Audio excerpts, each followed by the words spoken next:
Donc, bonjour à tous. J'espère que vous m'entendez bien. Donc, merci aux participants et ceux qui ont répondu présent pour au moins nous écouter et suivre du coup notre live. Donc, on essaye de s'adapter à la situation, hein. À défaut de faire nos initiatives thématiques, on essaie d'innover. On est un peu comme tout le monde, comme les entreprises en ce moment. Donc, moi, pour commencer, je vais présenter Initiative Eure-et-Loir et après, je vais laisser la parole à notre partenaire. Donc, Initiative Eure-et-Loir, on est un réseau de 214 plateformes en France qui s'occupent de l'accompagnement de créateurs, repreneurs et d'entreprises. Donc, ça va de l'accompagnement pour le montage du dossier jusqu'au financement et aussi par la suite via l'animation de thématiques ou de live comme aujourd'hui. Donc, si jamais vous avez besoin, vous avez des projets de création de reprise d'entreprise, n'hésitez pas à revenir vers nous après le live. Je vous mettrai nos coordonnées dans le fil de discussion et on vous mettra à disposition un lien pour télécharger le support PowerPoint de la visio, donc il ne faudra pas hésiter. Je vais laisser du coup la parole à notre partenaire pour se présenter la structure. Et puis, si jamais vous avez des questions durant le live, il ne faut pas hésiter à les mettre dans les commentaires. On essaiera d'y répondre au maximum. Par contre, il ne faut pas s'inquiéter, il y a un petit décalage entre nous et ce qui est diffusé. Donc, il ne faut pas s'inquiéter s'il y a un petit temps d'attente entre vos réponses. Voilà. Donc, je vais laisser la parole à l'autre Élise. Merci Élise. Donc bonjour à toutes et à tous, je m'appelle Élise Ferry, je suis graphiste et je fais également la stratégie de communication qui accompagne les prestations de communication visuelle. Je suis là pour, d'une part, évidemment me présenter, mais aussi pour vous parler de communication de façon générale et surtout comment, en ce moment, elle peut vraiment vous aider à traverser cette situation qui est vraiment très particulière. On en parlera aussi de façon plus détaillée à la fin de la présentation, mais j'ai une offre spéciale pour vous, les bénéficiaires. Donc, vous aurez accès à un premier rendez-vous gratuit avec moi. On va pouvoir justement faire le point sur votre situation, sur vos besoins éventuels. Et après, ce rendez-vous gratuit vous donne accès à mes prestations normales à un prix largement réduit. Donc ça, on y reviendra un peu plus tard. Donc l'idée, c'est de repartir un peu sur les bases de la com, ce que c'est, ce que ce n'est pas, et de vous donner des indications assez simples et efficaces pour vous aider justement à envisager la com pour vous et votre activité. Donc, hop, on passe au PowerPoint. D'accord. Donc, je suis basée sur Chartres. Par contre, je peux me déplacer sur tout le département. Donc, si vous souhaitez faire appel à mes services, on peut se rencontrer, ce sera avec plaisir. Donc, on va commencer. Petit cours théorique sur ce que c'est la communication. Donc, c'est un terme qui est souvent assez, pas galvaudé, mais du moins qui peut être assez incompris. Et pour dire les choses très simplement, il est question de communication dès lors, en fait, qu'un émetteur, d'une personne, d'une institution, émet un message, et ce message a pour destination une cible bien particulière. Donc ça veut dire en fait que on prend en compte la nature de la cible pour élaborer le message. La différence entre communiquer et informer, c'est que informer, on va simplement transmettre une information brute, factuelle. Pensez, je sais pas, un communiqué de presse, genre une news de l'AFP, où en gros, c'est simplement les faits. Par contre, communiquer, c'est réfléchir à comment on va calibrer le message, comment on va le mettre en forme et quel canal on va utiliser pour que notre cible comprenne ce message. Après, dans un contexte de communication d'entreprise, par exemple, ça va être calibrer le message de façon à ce que notre cible le comprenne, mais aussi y adhère. Et cet aspect-là des choses, justement, c'est ça qui fait que souvent la communication est un petit peu diabolisée, parce que certains pourraient y voir le côté un petit peu de manipulation, mais vous verrez en fait que la communication, ce n'est qu'un outil, on en fait ce dont on veut et ce dont on a besoin. Et si on l'utilise à des fins qui sont vertueuses, ça peut être vraiment un outil génial. La distinction aussi qui est souvent pas très nette entre la communication, le marketing et la publicité, voilà un autre sujet qui mérite d'être un petit peu approfondi. Donc on l'a vu, la communication, en fait, c'est calibrer un message par rapport à une cible, donc du coup un destinataire en particulier. Donc en gros, c'est quelle image ou quelle identité est-ce que je vais projeter, à qui je m'adresse et comment je m'adresse à cette cible. La notion d'image, identité, on va aussi revenir un peu plus en aval dans la présentation. Le marketing, quant à lui, donc le mot en lui-même, littéralement, ça veut dire en fait la mise sur le marché de d'un produit ou d'une offre. Donc concrètement, c'est que vais-je vendre et à quel client idéal, quelle offre pour quel marché. Donc en gros, ça veut dire mettre en adéquation une offre ou un service par rapport à un marché. Enfin, la publicité, on est tous des consommateurs de publicité, qu'on le veuille ou non, de par les différents médias. Et je pense que vous avez remarqué que justement, des fois, on est un peu exaspéré, on se dit, mais il fait vraiment n'importe quoi pour nous faire acheter. Et effectivement, en fait, la publicité, c'est agir sur des leviers psychologiques pour diriger les choix de consommation des consommateurs. Et en l'occurrence, quand on est dans une position de nous, de producteurs, c'est quel levier psychologique je vais utiliser pour faire acheter mes produits aux acheteurs plutôt que celui de mes concurrents. En général, pour les petites structures, comme vous faites, je pense, tous partie, ces trois domaines sont relativement confondus, ou disons que la frontière entre les trois peut être très mince. Dans tous les cas, il va quand même toujours s'agir de bien connaître à qui on s'adresse, de bien connaître notre cible, notre client idéal, parce que de là va découler toute notre communication, toute notre démarche. La question vraiment centrale du coup de cette présentation, c'est alors pourquoi est-ce que la com est vraiment nécessaire? Pour dire les choses très simplement, même de façon peut-être un petit peu brutale, la communication de votre entreprise, ou même de vous en tant que personne, ou en tant que dirigeant, c'est l'interface entre vous et le reste du monde. Concrètement, c'est un peu vous prenez un magasin physique, c'est la vitrine. S'il n'y a pas de vitrine, les gens ne savent pas que vous existez et ils ne savent pas ce qui s'y passe. En fait, pour dire les choses de façon encore plus extrême, si vous retirez la communication d'une entreprise, elle n'existe pas. Ou du moins, ça reste qu'un numéro de SIRET immatriculé au niveau du tribunal de commerce. Par exemple, si on prend mon exemple là présentement, là, je suis en train de faire une action de communication, parce que je parle de mon entreprise, je parle de mon domaine d'activité, à vous qui êtes des prospects à l'heure actuelle. Mais avant que je fasse cette présentation, peut-être que vous ne me connaissiez pas. Donc avant que je communique sur mon entreprise et ce que je fais, dans votre esprit, je n'existais pas en fait, tout simplement. Donc voilà pourquoi la communication est absolument nécessaire. Vous pouvez avoir les meilleurs produits du monde, vendre les meilleures prestations de services du monde, mais si personne n'est au courant et si personne ne vous connaît, vous ne vendrez pas et j'ai envie de dire, ça ne sert à rien. Donc pour faire très simple, la communication vous permet d'exister dans la tête de vos prospects et de vos clients. Et ça, c'est vraiment la base de toute chose. La communication peut vous permettre d'avoir 3 niveaux de portée, si on peut dire. Le premier, le plus basique, c'est entre guillemets être trouvable. Donc ça veut dire être référencé sur Google My Business, de façon à ce que quand des gens cherchent des produits et services de l'ordre de votre domaine d'activité, ils puissent vous trouver. Ça veut dire aussi être présent sur les pages jaunes, sur les différents annuaires, avoir une page Facebook qui est bien renseignée avec vos informations pratiques, vos tarifs, vos horaires, etc. Ensuite, le degré au-delà, c'est être connu. Alors quand je dis connu, c'est pas une question de célébrité ou de notoriété publique hyper répandue. C'est simplement en fait que vos prospects et vos clients aient une bonne idée de ce que vous proposez comme service ou comme produit.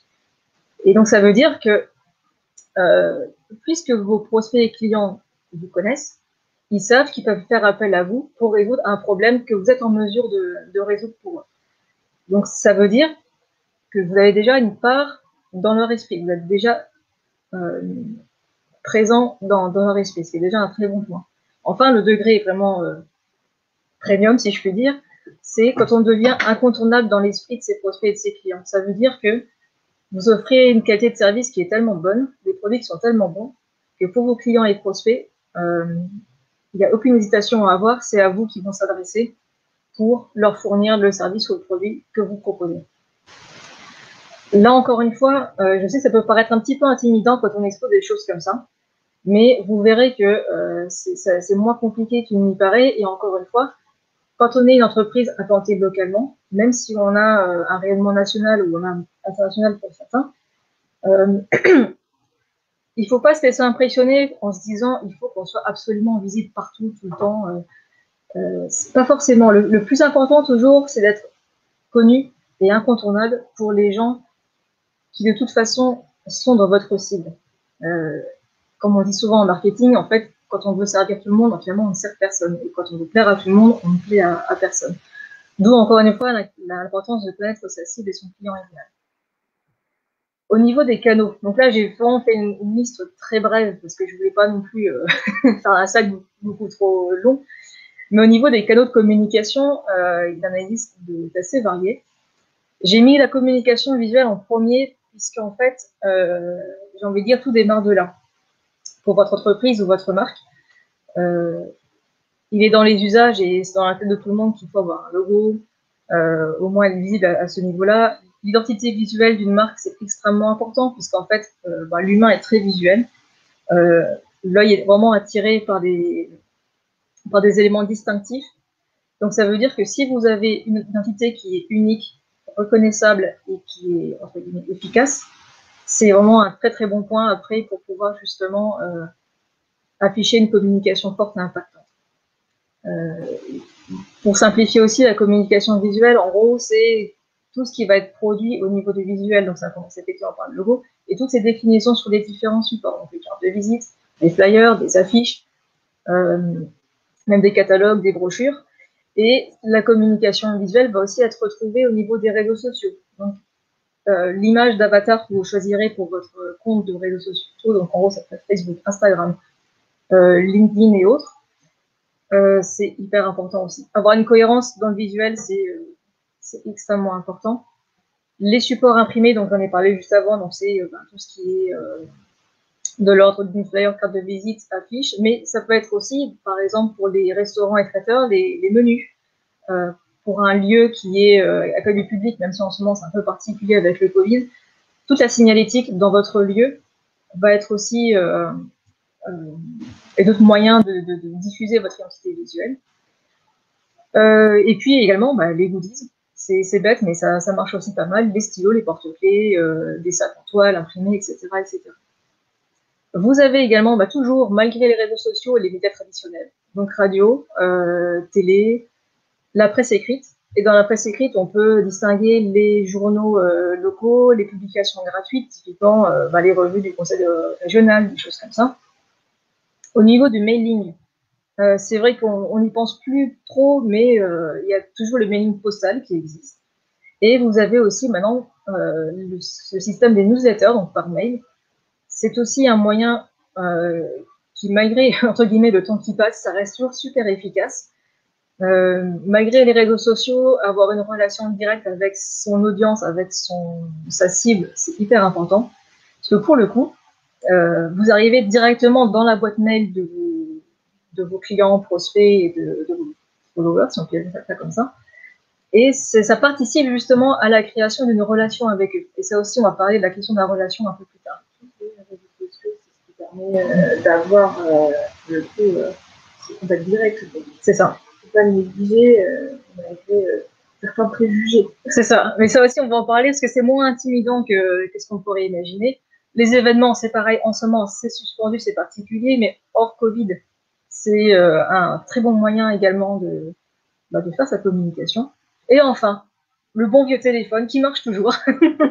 ça ne change pas. C'est vrai qu'on a tendance à l'oublier parce qu'on a fond sur le numérique et Internet, mais avoir ses clients au téléphone ou même prospecter par téléphone, ça marche toujours parce que c'est l'humain. Il y a la voix, il y a l'intonation, il y a le contact qui se crée. Et dans une période comme maintenant où beaucoup ont dû pivoter leur activité pour survivre, appeler ses clients pour leur demander de quoi ils ont besoin et comment on peut encore mieux les servir, c'est encore ce qui marche le mieux. Donc, la technologie, c'est bien, mais les bases qui marchent toujours, il ne faut pas les oublier, ça, il n'y a pas de problème. Maintenant, vous allez me dire, ok, mais concrètement, on fait comment? mon message fondamental, c'est pas aussi compliqué que ça m'en a l'air. La com, c'est surtout du bon sens. Et il suffit en fait d'utiliser des principes très simples. Alors, si vous n'avez pas déjà sorti papier et crayon maintenant, je vous invite vraiment à le faire maintenant.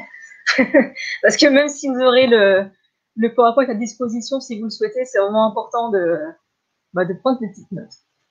Alors, c'est parti, cours théorique. Une petite question, est-ce que oui. tu veux une petite question à la fin ou qu'on attende À la rigueur, je passe les principes.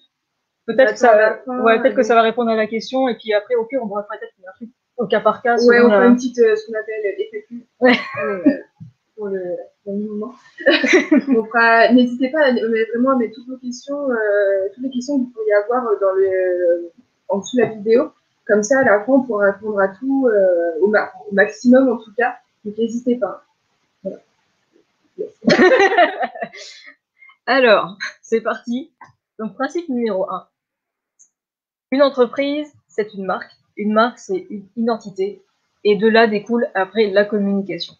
Même si vous êtes une petite entreprise, je sais pas, vous faites de la plomberie, j'en sais rien, et vous vous dites, ouais, mais moi, ce que je fais, je suis à des années-lumière, en fait, des trucs un peu plus glamour ou effectivement une marque. Non.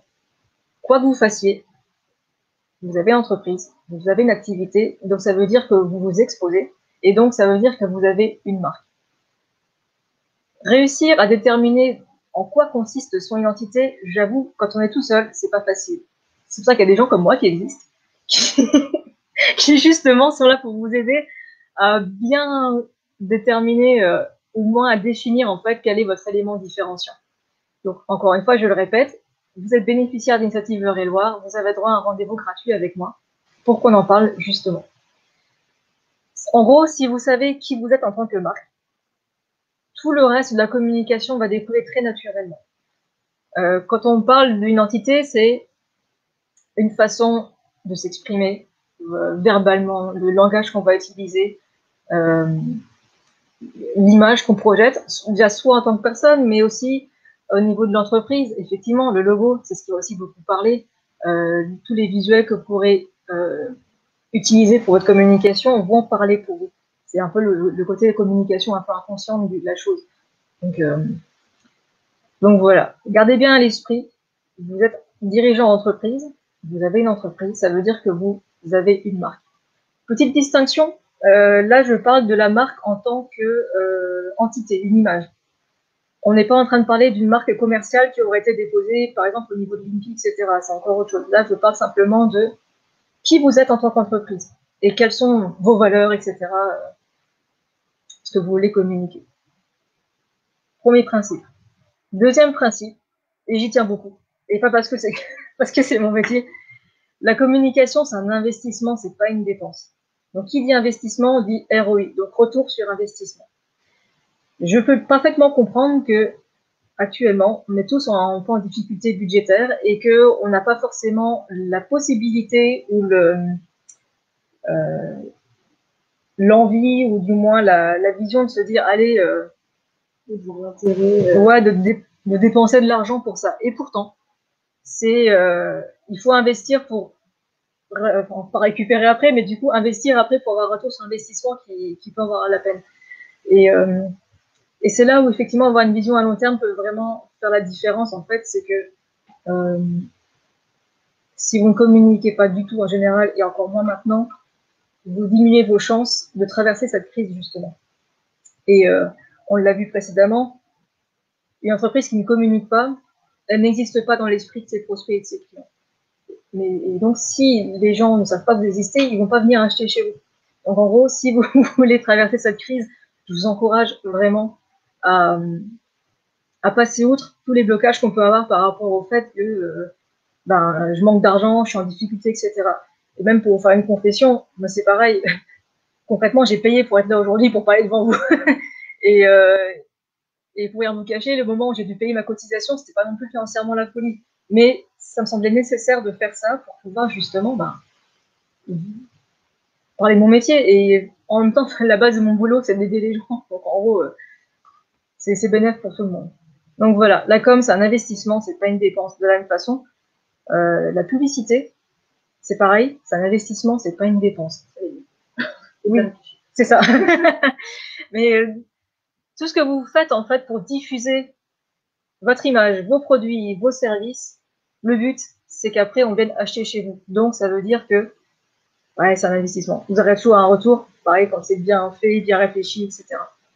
Et encore une fois, si vous ne savez pas comment vous y prendre, si ça vous semble compliqué, il y a des gens comme moi qui existent, et ça sera avec plaisir. Troisième principe, pareil, restons simples et efficaces. Un message ou une idée par prise de parole. Quand je dis prise de parole, ça peut être un post sur les réseaux sociaux, un flyer, une affiche, enfin bref, dès lors que vous diffusez un message, il faut que ce soit une idée par prise de parole. Sinon, après, vous noyez les informations, c'est confus, et au final, les gens qui vont recevoir l'information, bah, ils ne sauront pas quoi en faire. Donc, restez simple et efficace.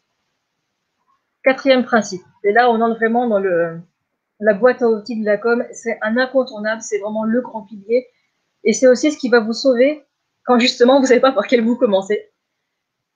Il faut toujours se poser la question. Qui parle? En l'occurrence, si c'est vous, votre marque, votre identité. Quoi? Quel est le message? Quelle est l'idée? Qu'est-ce qu'on va véhiculer? Qu'est-ce qu'on veut transmettre? À qui? Là, c'est votre cible. Et c'est là que se pose la question de qui est votre cible? Est-ce que c'est votre client idéal? Est-ce que c'est vos prospects que vous n'avez pas encore conquis? Est-ce que c'est le grand public qui ne vous connaît pas?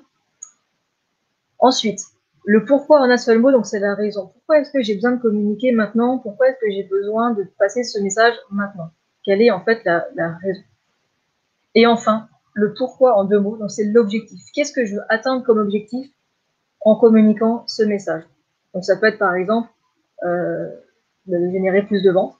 Ça peut être d'attirer plus de gens dans mon événement ou dans mon lieu d'exercice. Donc je sais pas, une concession, un restaurant c'est particulier, tu sais. Mais en gros, c'est qu'est-ce que je cherche à atteindre comme objectif. Et en fonction de votre objectif, vous allez aussi calibrer votre message. Vous allez aussi choisir votre canal de diffusion et également aussi d'être le moment de publication de votre prise de parole. Donc, ces 5 questions-là, c'est le pilier fondamental de tout. 5e principe, vous n'avez pas besoin d'être présent partout, seulement sur les canaux qui sont pertinents par rapport à votre stratégie. Donc, ça veut dire que vous n'êtes pas obligé d'avoir un compte sur tous les réseaux sociaux qui sont en vogue en ce moment. C'est pas nécessaire. Ce serait une perte d'énergie et une dilution de votre message. Vous n'avez pas besoin d'être dans toutes les publications écrites qui existent dans la région ou autre. Et vous allez me dire aussi, mais du coup, au niveau stratégie, comment ça se fait ça aussi? Et là également, la stratégie, c'est quelque chose qui peut être élaboré avec des gens comme moi qui font de la communication. Donc, comme je l'ai dit précédemment, en fait, la stratégie découle de votre identité de marque et d'entreprise. Et de là va aussi découler les canaux que vous allez privilégier. Donc, par exemple, si vous êtes plutôt à proposer des services pour les autres entreprises, LinkedIn va être un réseau social qui va être très pertinent pour vous, Facebook aussi un petit peu. Si vous avez un domaine d'activité qui est très photogénique et qui a vraiment une forte présence de l'image, effectivement, Instagram peut être aussi très, très intéressant, éventuellement Pinterest aussi, Facebook ça marche aussi, mais après ça dépend en fait du focus que vous voulez mettre. De la même façon, par rapport à la démographie de votre cible, à voir comment adapter les choses. Par exemple, si vous proposez des services à la personne et vous savez que votre cible sont des gens qui ne sont pas très aguerris avec le numérique, peut-être que là, le mailing postal aura du sens. Ou alors simplement distribuer des flyers dans les boîtes aux lettres. Donc, vous voyez, il ne faut pas être intimidé par tout ce qui peut exister comme outil. Le principal, c'est de savoir ce que vous voulez faire, à qui vous vous adressez, et en fonction de cela, quels sont les canaux pour lesquels votre cible sera la plus réceptive.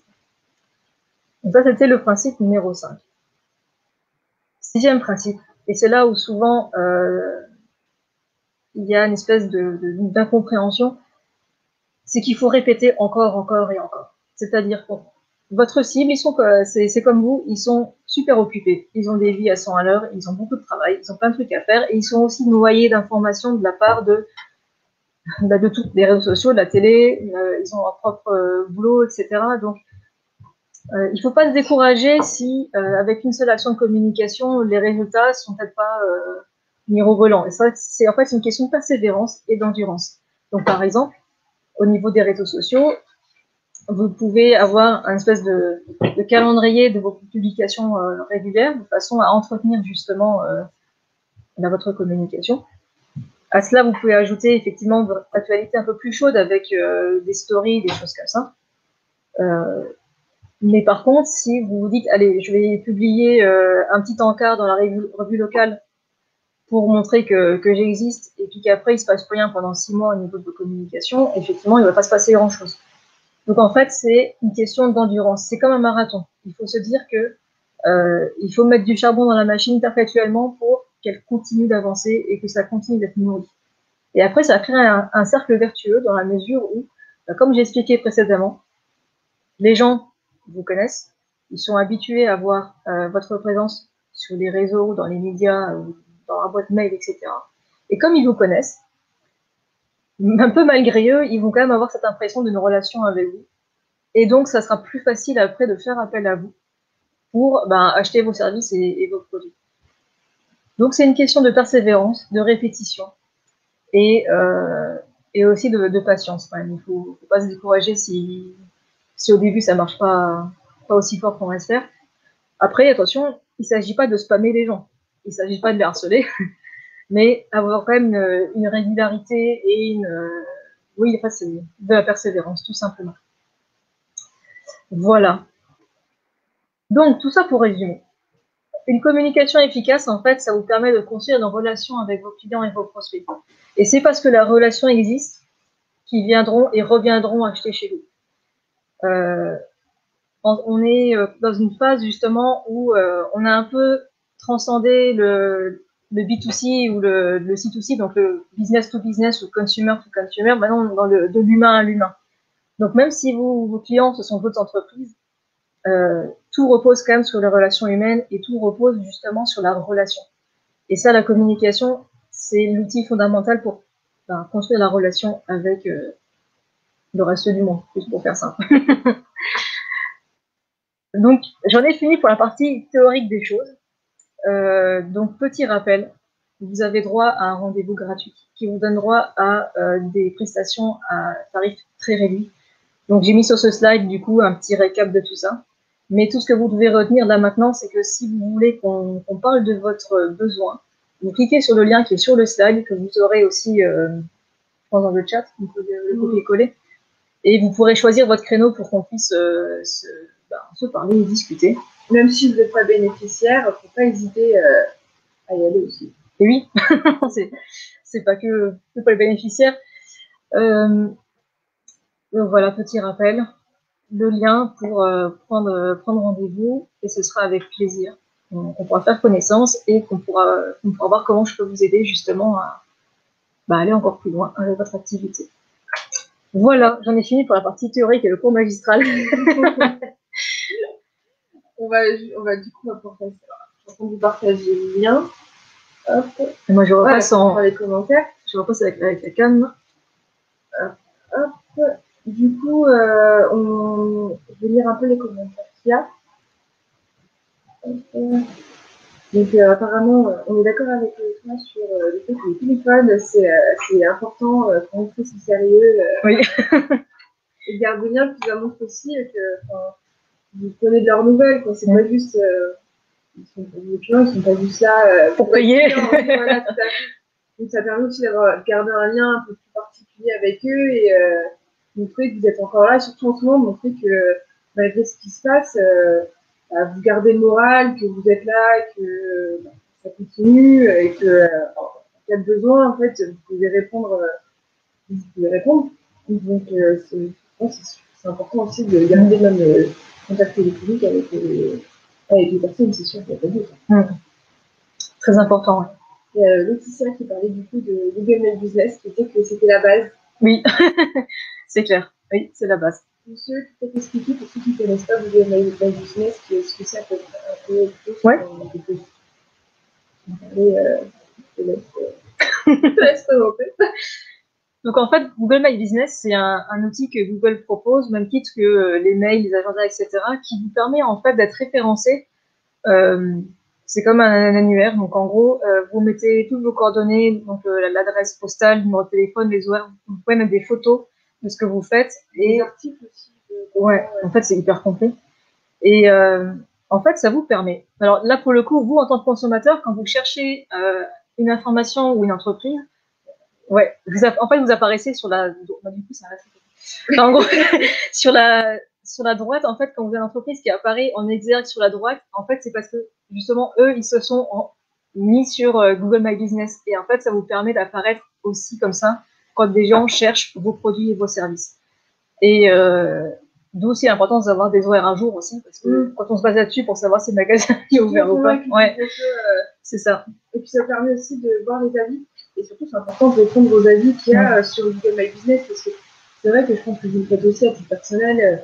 Quand vous cherchez par exemple un restaurant ou vous recherchez un artisan, si vous voyez qu'il y a des avis, vous allez regarder. Donc du coup, c'est important d'y répondre correctement.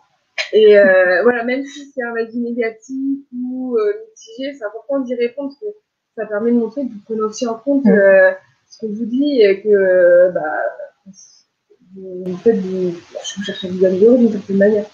C'est important, ouais, d'être présent. C'est vrai que c'est plus simple, ça donne plus envie de.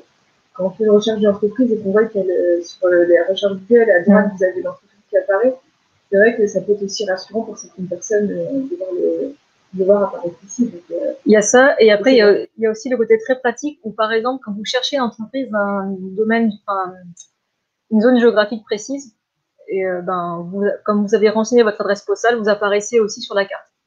Donc c'est hyper important si vous avez une activité qui est très liée au domaine géographique. Par exemple, je sais pas, oui, vous êtes, je sais pas, plombier, couvreur et autres, où vous avez quand même une zone très précise à couvrir parce qu'après les frais de déplacement sont trop importants. Et ben les gens qui cherchent un couvreur, par exemple, dans les 10 km autour de chez eux, ils pourront vous trouver si vous avez bien renseigné votre adresse géographique. Postale plutôt. Géographique, ça ne veut rien dire. Mais voilà, c'est assez important, surtout c'est gratuit Google My Business. Donc il ne faut pas se priver d'en avoir une page et de le mettre à jour. Donc, honnêtement, vous pouvez y aller les yeux fermés. Après, toujours Laetitia qui dit effectivement qu'il faut mieux avoir un cœur de cible au niveau de la clientèle. Quand on communique aussi. C'est ça. Pas partir sur une cible, trop de cibles différentes. C'est vrai que chaque cible a une communication spécifique. Oui. Et chaque cible ne sera pas attirée par les mêmes choses. C'est ça. Et il ne sera pas non plus sensible au même choix de mots, au même choix d'images, etc. En fait, quand on est dirigeant d'entreprise et qu'on n'est pas spécialement sensibilisé ou attiré par la com et que ça nous paraît un petit peu intimidant, il faut regarder en gros ce que font un peu les mastodontes dans l'entrepreneuriat. Vous prenez un Ikea, un Microsoft ou même, je sais pas, même Coca-Cola ou Burger King, regardez ce qu'ils font et vous verrez en fait que vous retrouvez ces mêmes principes. La com de Burger King en ce moment, elle est beaucoup relayée parce qu'ils sont hyper efficaces justement. Et ils ont un bon mélange d'humour et d'intelligence qui fait mouche. Mais vous verrez en fait évidemment un Burger King ne va pas parler pareil à sa cible que, alors je vais prendre un gros extrême, mais vous prenez Burger King d'un côté et vous prenez de l'autre côté, je sais pas, des prévoyances obsèques, pas du tout pareil, mais c'est normal, parce que c'est pas du tout le même domaine d'activité, c'est pas du tout la même cible, et surtout, c'est pas la même ambiance non plus. Mais concrètement, c'est deux extrêmes pour montrer que vous ne pouvez pas vous adresser de la même façon selon votre domaine d'activité, selon votre cible. Après, pour prendre d'autres exemples. C'est vrai que la couleur, elle sera pas les mêmes, les couleurs sont les mêmes, le vocabulaire choisi, les tournures de phrases. La posture, tout simplement, parce que c'est vrai que. Et c'est même pareil pour tout ce qui est de l'ordre plutôt du médical ou scientifique, où il faut vraiment asseoir l'autorité et faire preuve de sérieux et de confiance, parce que c'est quand même la santé, les gens ont facilement peur avec ça. Ça sera pas du tout pareil que si vous êtes, je sais pas, une start-up qui va proposer un produit révolutionnaire pour améliorer le quotidien, donc quelque chose qui est pas du tout franchement vital, mais qui est juste fun ou innovant. Donc ouais, non, c'est hyper important. Et si vous avez un domaine d'activité qui est, comme je disais tout à l'heure, qui est pas d'emblée quelque chose qui est très glamour ou très mis en avant en général, typiquement comme l'industrie de service du quotidien, des choses qui sont entre guillemets banal, et ben justement, il ne faut pas croire que c'est banal. C'est-à-dire vous êtes unique dans votre façon de faire, et c'est pareil pour reprendre l'exemple du plombier, par exemple. Votre façon de faire, votre savoir-faire va être vraiment un élément différenciant. Comme tous les métiers, on est plus ou moins compétent, plus ou moins bon, plus ou moins réactif.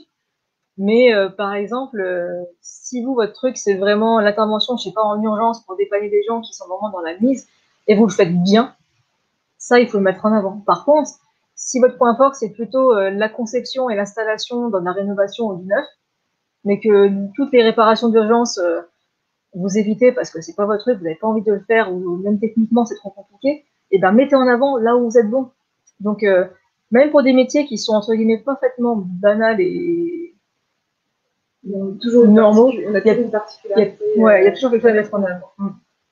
On a Hélène qui nous dit aussi, du coup, pour avoir de newsletters, il peut y avoir après la nouvelle réglementation, il est nécessaire d'avoir les autorisations des clients.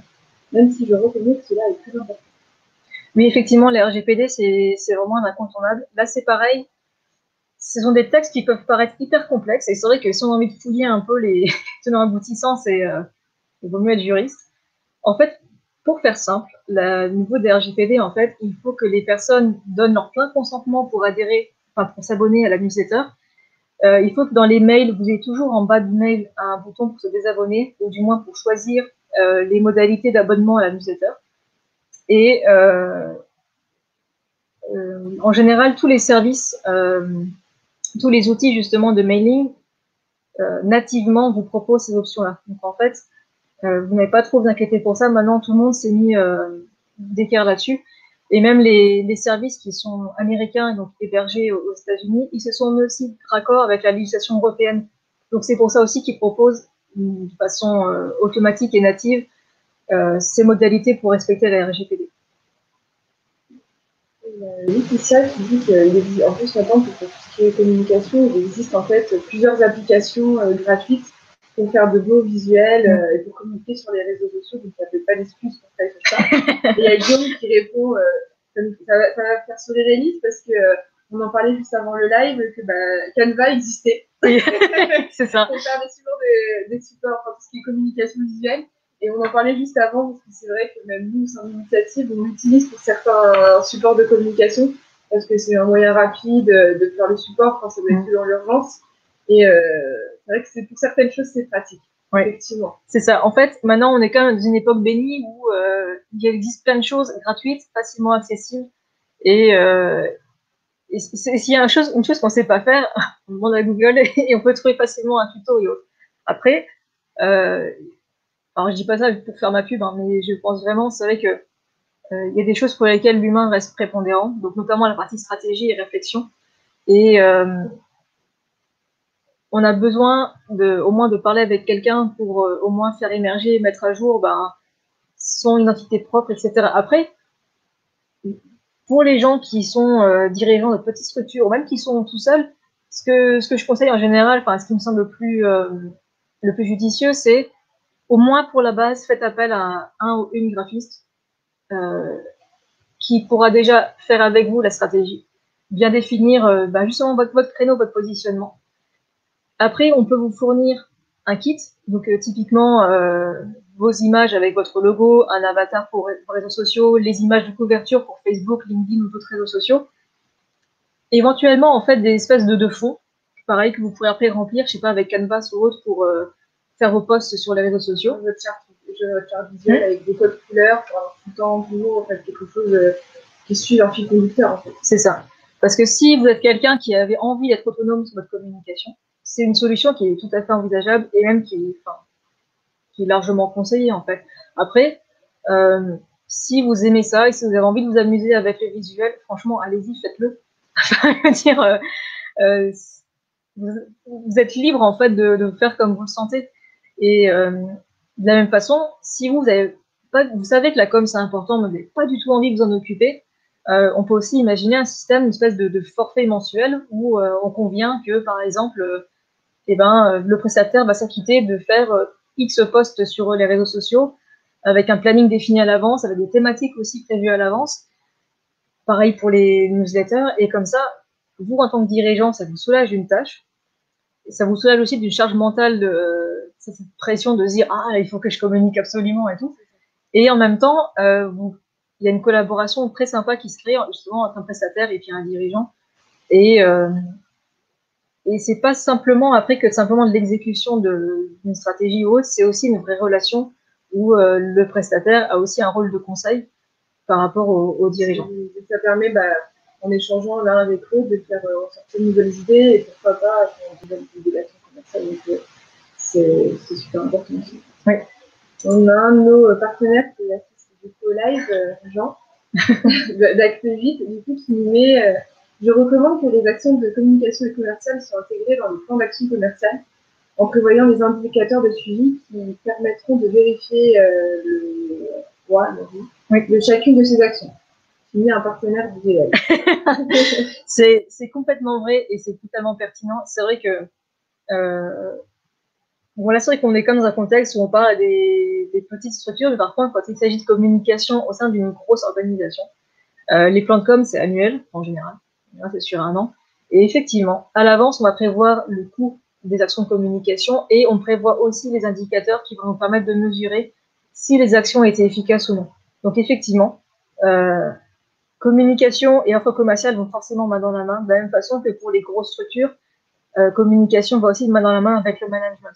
Et là, on a parlé surtout de communication externe, donc l'entreprise qui communique envers ses clients et prospects, donc à l'extérieur. Mais par contre, si vous avez une structure qui commence à avoir un petit peu d'effectifs quand même, la question de la communication interne se pose évidemment. Et les mêmes principes, ça s'applique aussi.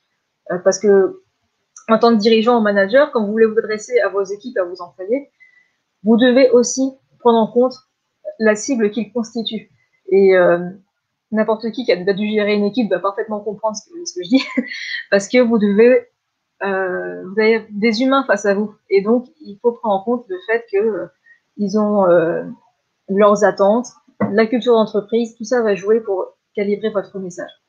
Et c'est vrai que quand on est tout seul, donc solopreneur ou artisan, ou quand on a une toute petite équipe, on n'a pas forcément en tête le côté plan de com avec justement le calcul des budgets, etc.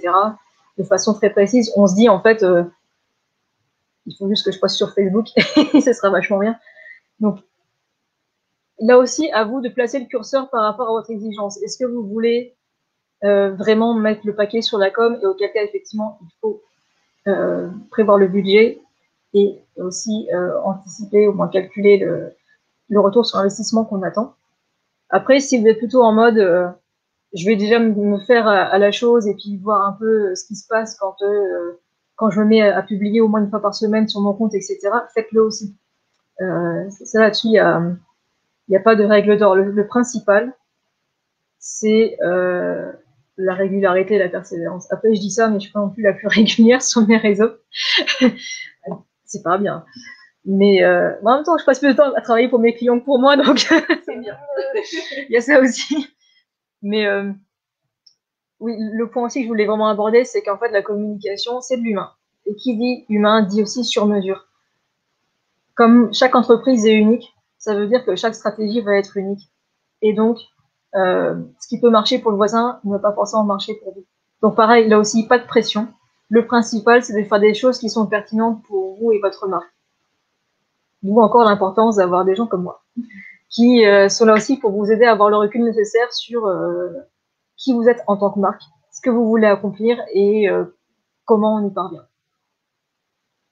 Donc, il y a Laetitia qui nous dit qu'on est souvent, comme normalement, en fait, qu'il fallait répéter plusieurs fois pour que les personnes le voient.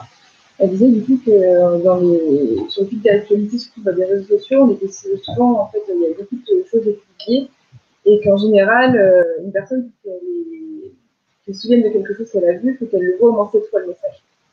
Et du coup, il y a Hélène qui lui répond que s'il n'y a pas un risque en fait que les personnes soient agacées par beaucoup de répétitions sur les réseaux sociaux. À force de voir le même message, voilà. C'est là, après, toute la question de la relation que vous nouez avec votre audience. C'est-à-dire que si vos clients, pour dire des choses très simplement, s'ils vous kiffent, jamais ça va les déranger d'avoir des nouvelles de vous. En fait, on a tous une marque ou deux dont on adore les produits. Et je sais pas, on les suit sur les réseaux sociaux. Dès lors qu'ils envoient des mails, on les ouvre parce qu'on est juste trop content de les voir. Et si vous arrivez à nouer cette relation-là avec vos clients et vos prospects, ils seront jamais agacés par ce que vous allez proposer. Après, c'est sûr que il faut être subtil quand même, pas avoir des gros sabots et puis spammer les gens. Mais par exemple, un truc tout simple, je suis une espèce de geek des carnets et des stylos. Donc là, j'ai mon magnifique carnet avec moi. Et en fait, c'est une marque américaine qui, justement, crée ces carnets avec des caractéristiques qui me correspondent vraiment. Quand je le commande, il met 15 jours à arriver, mais c'est pas grave, parce que le carnet il est juste trop bien. Et quand ils envoient des mails, justement, pour parler de leurs nouveaux produits ou autre, j'ouvre à chaque fois parce que ça m'intéresse réellement, en fait. Et donc, je dis ça surtout par rapport aux domaines d'activité qui ont un fort aspect esthétique. Par exemple, ben oui, les esthéticiennes, si vous créez du maquillage, si vous créez des bijoux, si vous créez des vêtements, si vous êtes décorateur, décoratrice ou architecte, là, vous avez vraiment des métiers qui vont vraiment toucher les gens au cœur, parce que l'esthétique, le beau, ça nous parle énormément. Et ils en auront jamais marre, en fait, de voir vos publications. Après, c'est sûr que si vous publiez 10 fois par jour, ouais, non, ça. Non, et puis c'est pas réfléchi du coup.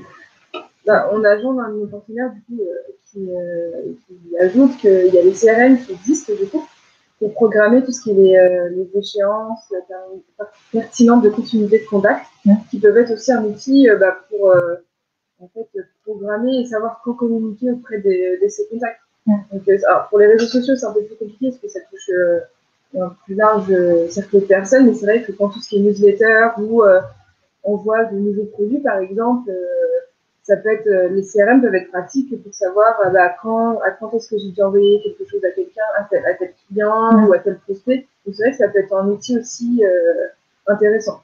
C'est ça. Et l'autre aspect aussi que je voulais aborder aujourd'hui, c'est le côté planification des choses.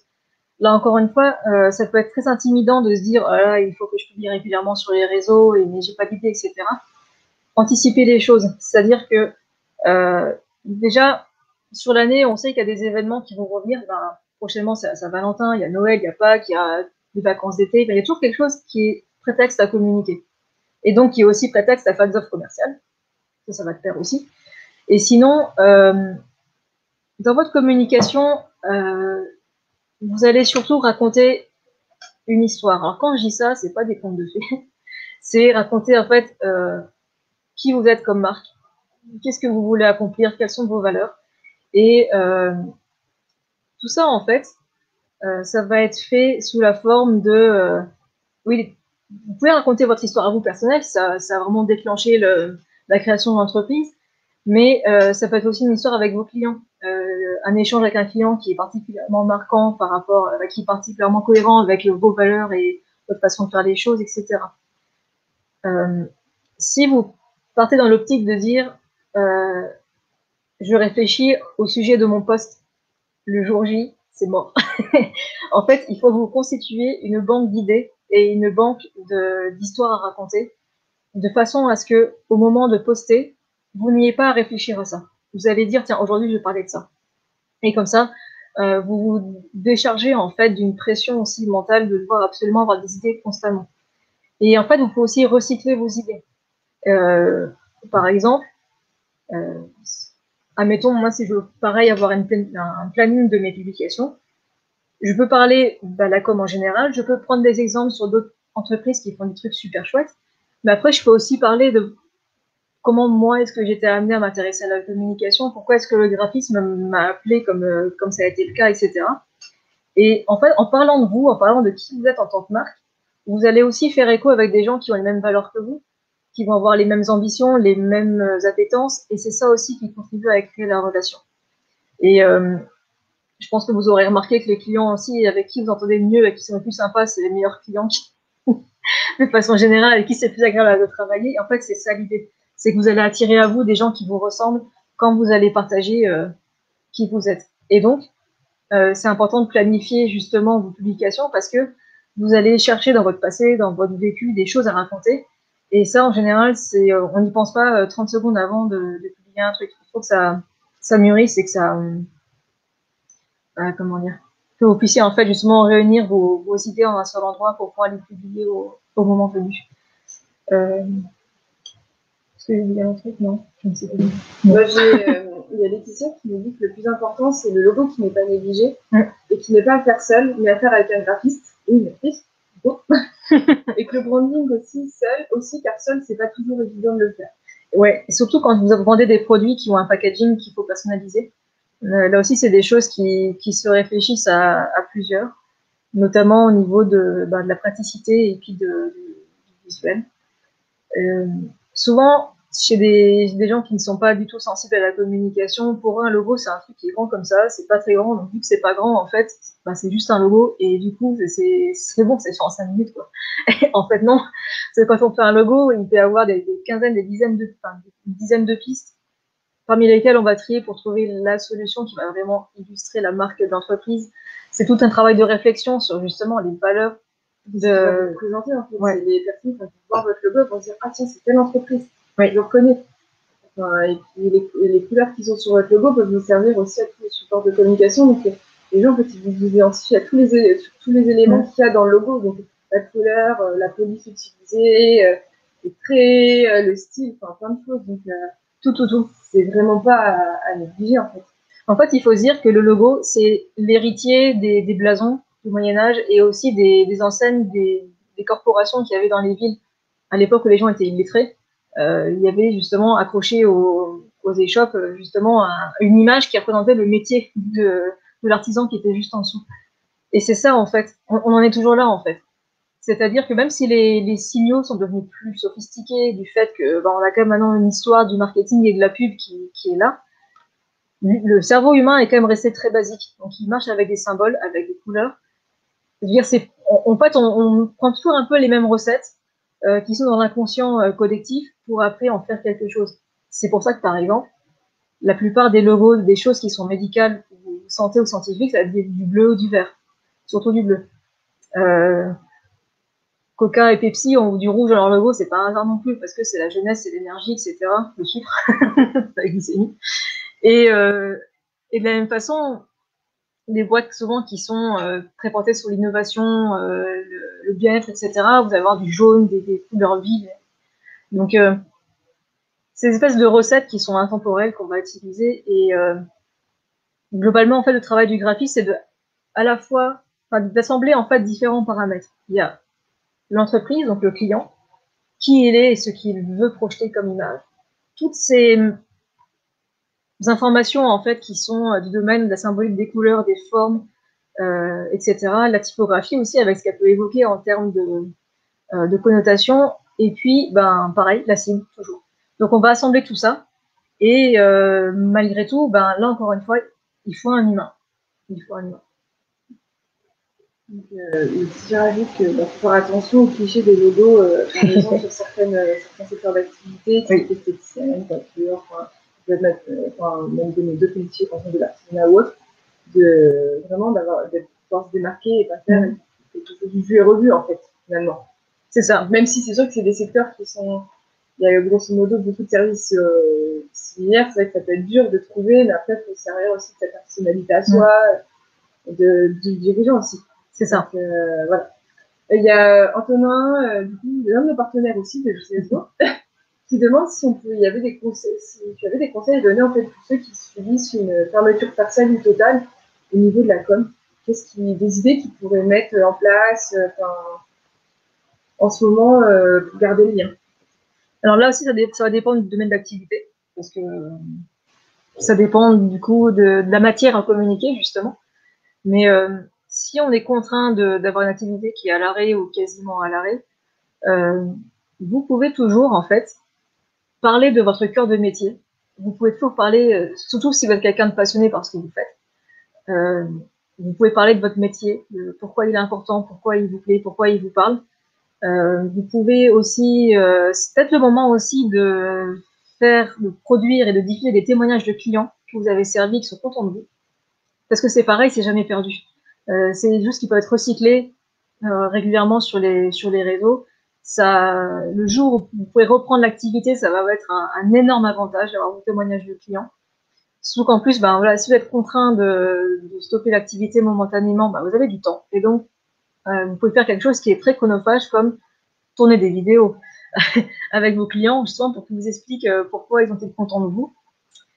Vous pouvez également, là c'est pareil, c'est une idée, hein, ça ne veut pas forcément dire que ça va être applicable pour tout le monde, mais là récemment, il y a le Ferrailleur, donc une salle de concert sur Nantes qui est forcément aussi fermée parce qu'ils ne peuvent pas accueillir le public. Et ben ils ont créé avec une association en fait une chaîne de télé pour eux, pour diffuser justement des concerts d'artistes sans public, mais au pouvoir quand même continuer à faire en sorte que la musique vive. Et au niveau du financement, en fait, c'est le principe du financement participatif. Et ça permet à les artistes d'être filmés pendant qu'ils font des prestations ou d'autres performances et de quand même de recevoir un petit revenu de la part du public. Donc c'est un moyen détourné justement de toujours mettre les artistes en face de leur public et que les artistes soient rémunérés malgré tout. Donc ça dépend après de l'activité, mais et c'est pareil, comme on dit tout à l'heure avec le téléphone, vous appelez vos clients, anciens clients ou vos prospects éventuellement, et eux pourront aussi vous donner des idées sur comment vous pouvez les servir en ce moment. L'exemple le plus flagrant, ça a été les restaurateurs qui sont passés à la livraison à domicile. Des esthéticiennes, quand elles ne pouvaient pas faire des épilations dans leurs instituts, ben, elles pouvaient vendre du maquillage quand même.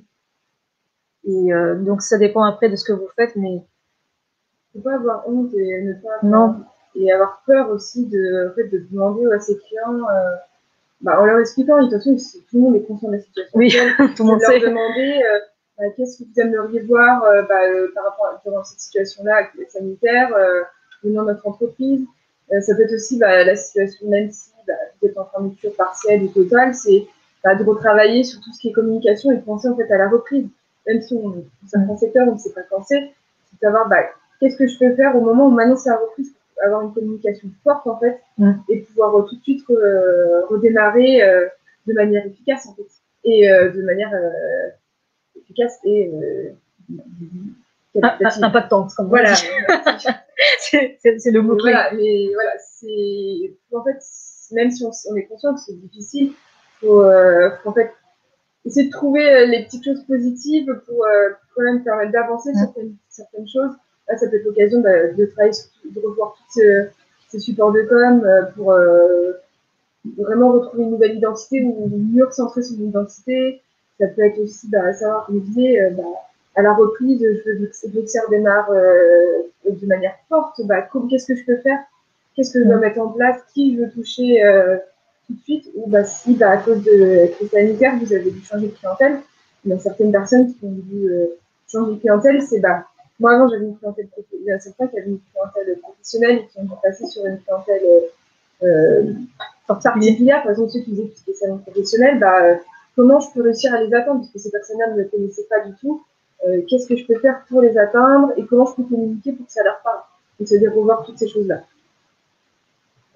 C'est vrai que globalement, on est tous impactés par la situation et c'est vrai que certains plus que d'autres, parce que quand on est effectivement en fermeture, en arrêt d'activité partielle ou totale, c'est dur d'être optimiste. Ça, je peux parfaitement le comprendre. Par contre, c'est là aussi l'intérêt des gens comme moi, qui, comme nous, on n'est pas dans votre entreprise, on n'a pas du tout le même engagement émotionnel, donc on est aussi là pour vous aider à redevenir créatif, à avoir une autre vision des choses, parce qu'on est détaché, justement, on n'est pas dans votre entreprise, et ça peut vous aider justement à élargir vos horizons, à avoir une vision plus nouvelle, plus, je trouve pas les mots, plus large en fait.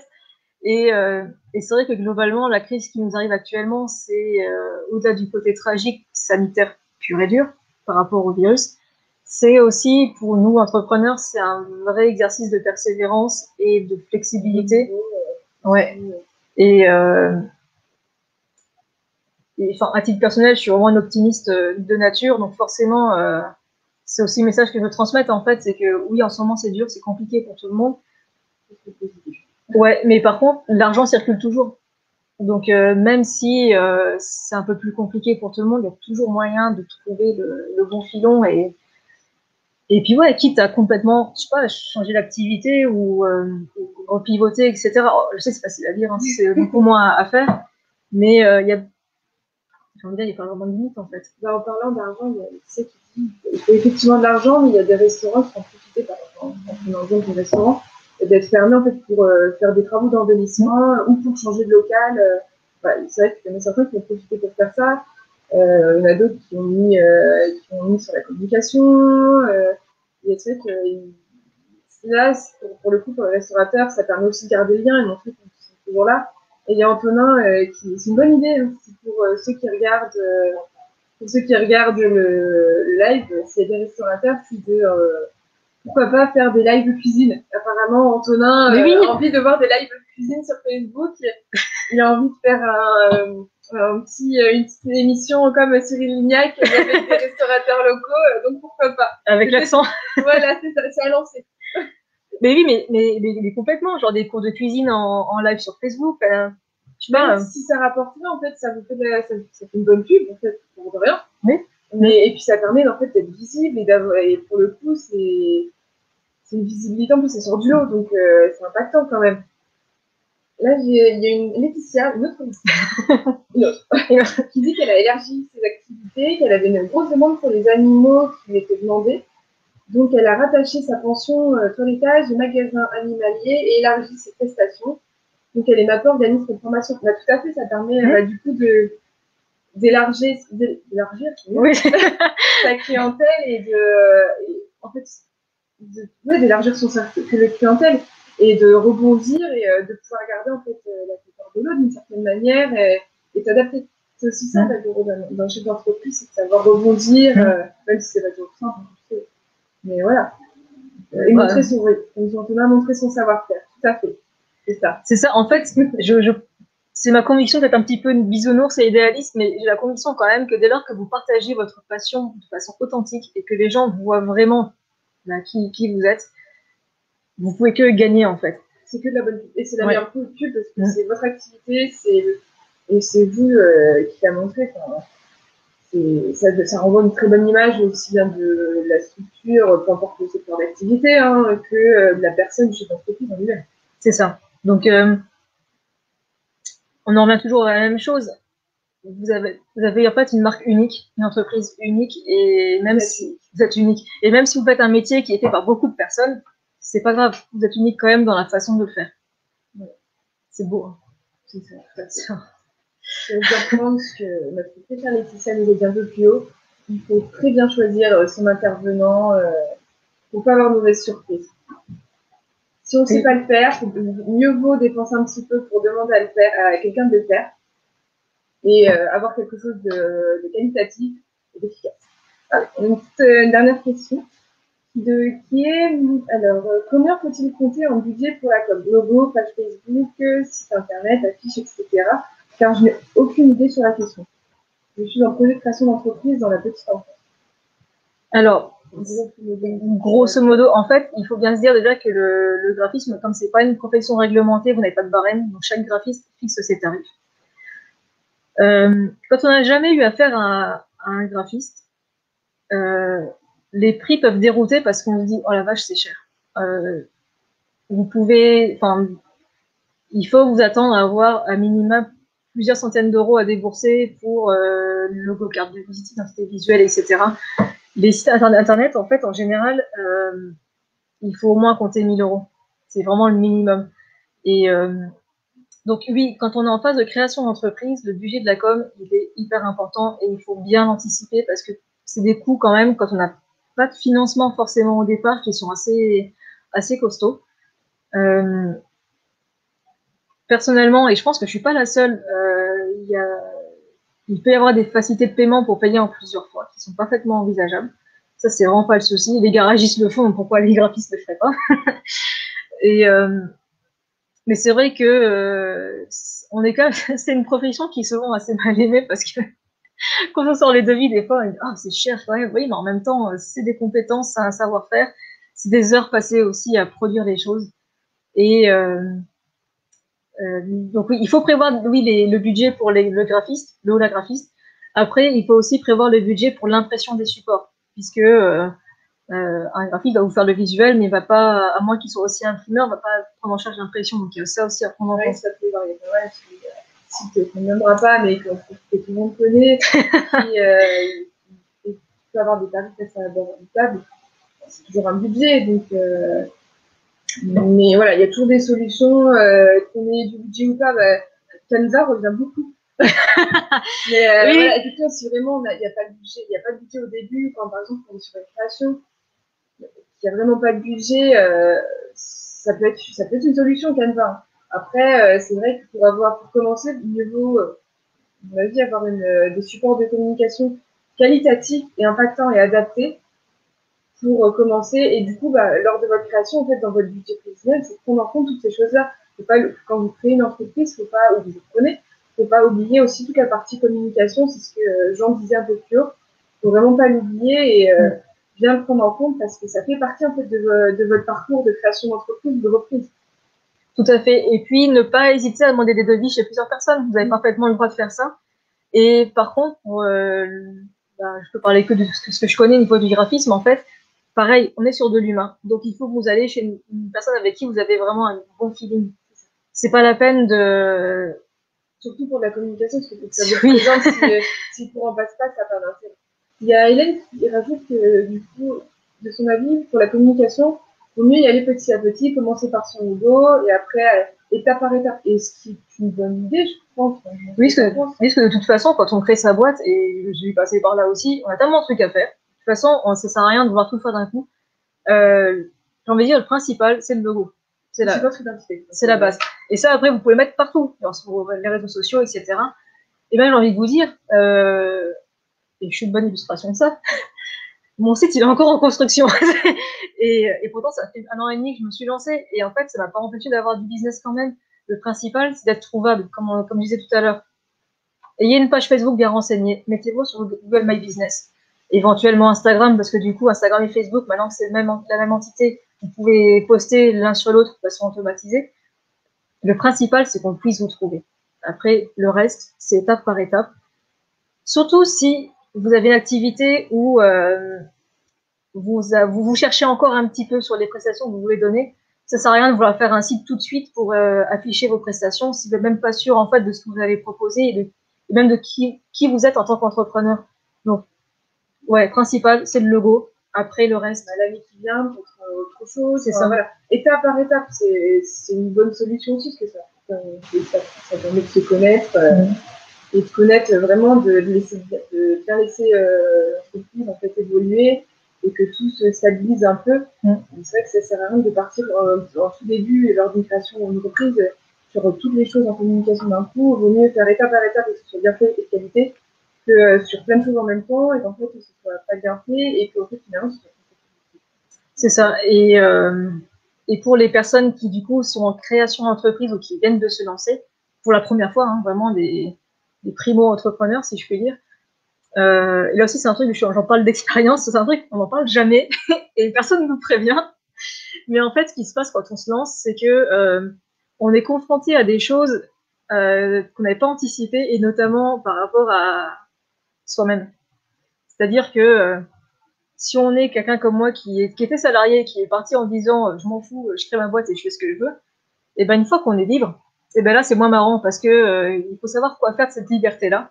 Et d'où après se pose vraiment la question de qui on est en tant qu'entrepreneur. Et ça, c'est un truc, il n'y a rien qui nous y prépare tant qu'on n'est pas confronté vraiment pour de vrai.